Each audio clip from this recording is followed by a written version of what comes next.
Angry guy here, and women are destroying the lives of men.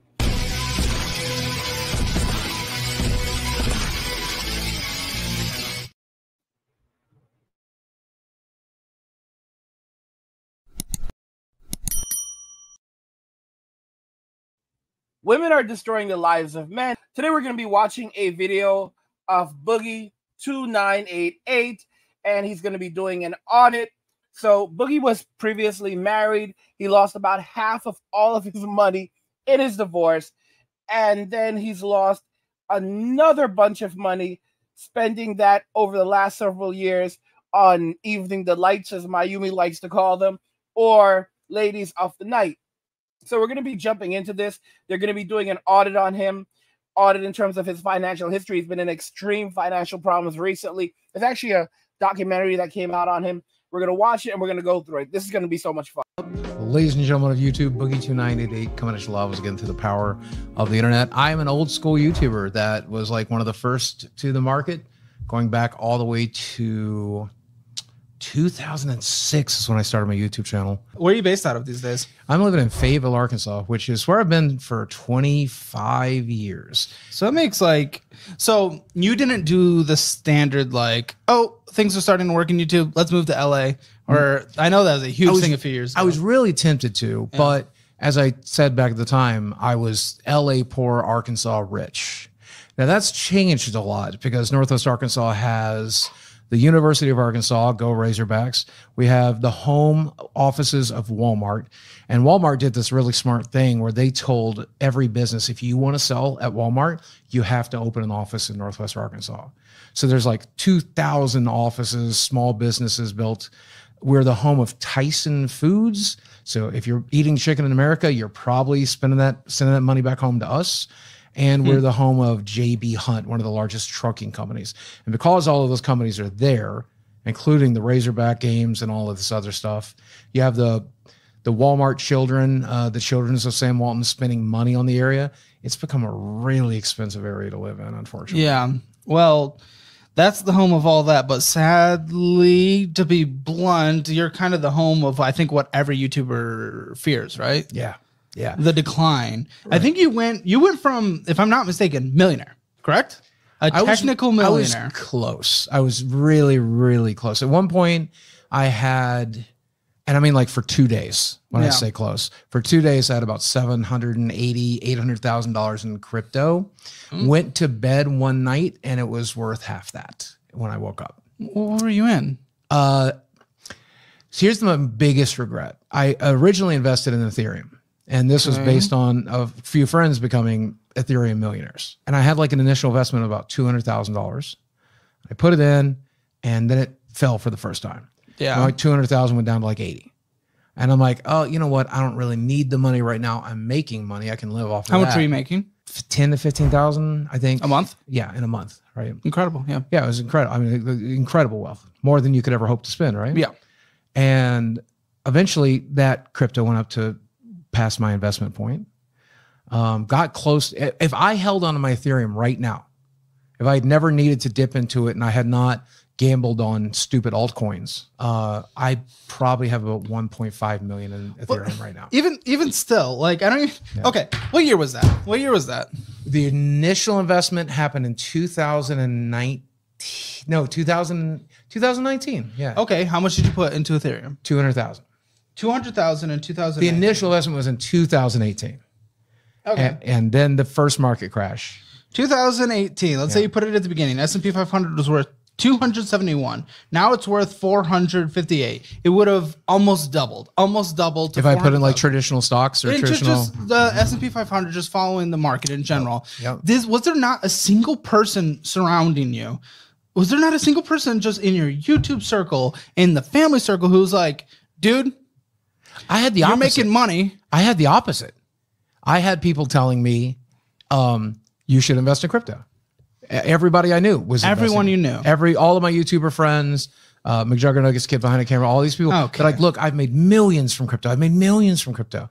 Nobody was telling me that it was too late in the game. Nobody was telling me that I bought Ethereum at $30 and now you're going to buy it at 280. It wasn't even too late in the game. It's just like crypto's a gamble. Yeah. It's just straight up a gamble. It's like, I hardly consider it in investment versus like traditional. Okay.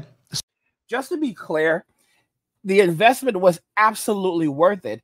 The problem is that even if you're dealing with the stock market, you can't just treat the stock market like a piggy bank where you're going to take money out as soon as you're running out of cash. You need to balance your finances out as a man. So what your investments are long-term investments. This nonsense in the United States where you put some money in the bank, you put some money into an investment, and you're like, okay, 3 months later, I'm going to take it out. It's crazy. I remember watching an episode of King of Queens years ago, and they had started investing in the stock market, and they referred to themselves like as long-term investors. We're going to be in this for 6 months. Like, that's a long-term investor in America now. Like, oh, 6 months. Yeah, that's long-term investing. Like, that's insane. You know, the philosophy of Warren Buffett, one of the greatest investors ever, is invest when everyone is selling and sell when everyone is buying. It's a genius concept.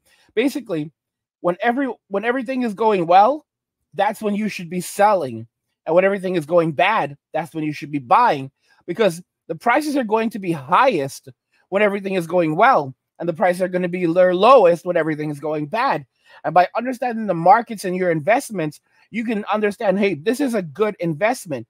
The only reason why it's dipping substantially in the value right now is because all of these irresponsible people that treated the stock market as a piggy bank are now taking their money out. So you're going to be able to purchase this stock at a very good rate. And you have to understand that. And that also happens in the crypto markets as well. I do have some crypto courses for you guys, because a lot of people don't understand, like, every year, almost every year, right around January, February, the crypto markets will typically dip. And people will say, what's going on? Why are the markets going down? Why am I losing money? And there's a number of reasons. There are global conflicts that can affect it, but also typically during January, you know, that's right around Chinese New Year. And that was something that used to affect the crypto markets, because people would take money out of the crypto markets during that Chinese New Year to go and buy things for family, buy gifts. That was something that actually happened, and that resulted in the markets dipping. And of course, things change over time, but a lot of people don't understand how crypto works, how the markets work, and there's similar things with the stock markets. So people don't realize that when you invest, that's a long-term investment. If Boogie had kept his investment in there, that was $30 a coin. He got in at the perfect time. $30 a coin. Ethereum is like, you know, one Ethereum is worth a ton at this moment. Like, if I look it up, because he put $200,000 in there. How much is one Ethereum worth right now? Okay, so one Ethereum is worth, as of December 26, 2023, $2,273. That's how much one Ethereum is worth. Okay? That's absolutely insane. Absolutely insane. And he put $200,000 in Ethereum, and he got it at $30 a piece. So he purchased about 6,666 Ethereums. Okay. That's a funny number. And now one Ethereum is worth, this is crazy, $2,273. So let's go ahead and check that math. $2,273. This is mad. Maybe I missed it somewhere, because that sounds like that would have been worth like $15 million. If he purchased it, if he got in at $30 a piece, and now one coin is over $2,000, that's $15 million. You know, Let's see. What was one Ethereum worth in 2019? It sounds kind of low, yeah, because that number doesn't make sense. It ranged from $102 to $361. That looks more normal because he said $30 a piece. Yeah, so let's say he got in at 361. That's a much more. Let's say 361. That's at the higher end. So if he got it into Ethereum at 361, that would be the absolute maximum. Then things would be different. That would work out to 554 Ethereums. So 554 Ethereums, and then we'll multiply that by the 2,000. How much was it? $2,273, I think it was. Yeah, so $2,273. So that would be worth today 1.2 million. So $1,259,000. So he made an excellent investment.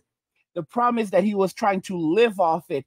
If he had not messed around, if he had not fallen into it, he should never have touched his Ethereum.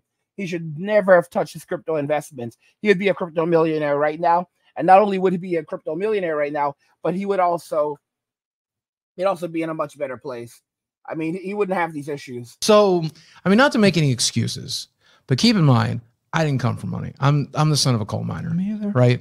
And so no one in my life was ever trying to teach me what to do with money or how to do it with money. So somebody comes along and they're like, look, I took my initial million and I turned it into 20 million. Yeah. You should do that too.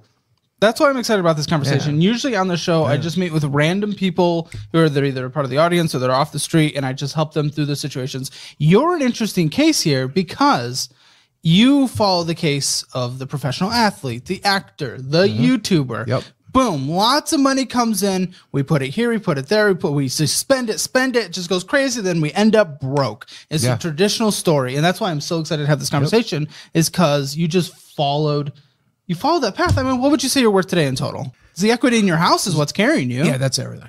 Yeah. My bottom line comes down to if and when I need to sell my house, I'll have a nest egg of probably $300,000 that I can hopefully invest smartly this time and live off of the dividends.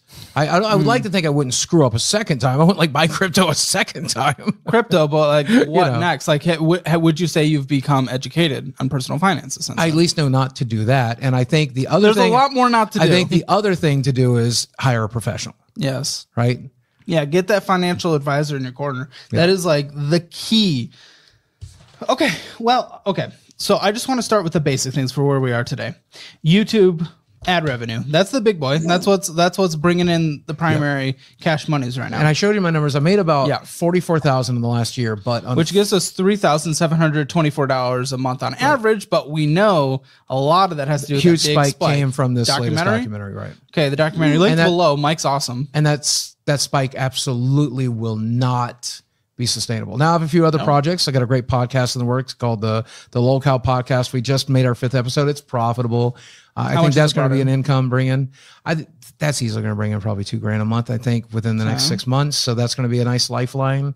My YouTube numbers, I think, are going to settle at probably $3,000 a month. But if you look at my finances, if we've gotten into them, to be comfortable, $2,100 mortgage, $800 a month health insurance, utilities, bills, everything.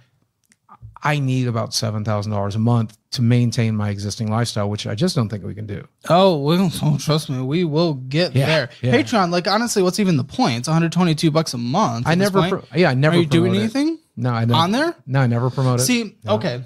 To diversify some of the income stream here, we launched a Patreon. We did a budgeting program, but we didn't just do them as cash grabs. We actually thought of them as potential future business avenues. And the way that we did them is we put way more value into them than what we were charging. Yeah, of course. Yeah. And so my Patreon, if you go and read it, it originally said, this is an AdSense forgiveness Patreon. If you want to give me $5 a month because you use ad blocker, please do. And that was all. I never promoted it. I never pushed it. I never, for the most part. But you have dedicated fans. You do have dedicated fans. You've gone from almost 4 million subscribers down to, or almost 5 million subscribers down to gonna fall below 4 potentially. Yeah, it probably will. Probably by the time this airs, honestly, there's a very real chance. Yeah. With that, like there's clearly people that are still very dedicated boogie heads, and whatever you might call them. I did ask I will say that Boogie's channel is making a lot less than it should be. One of the smarter moves for Boogie to do right now would actually be to move over to a new channel, start an entirely new channel, because it doesn't actually matter how many subscribers you have. You can have 5,000, 10,000 subscribers, and depending on your work ethic, you can make $5,000 or even $10,000 a month.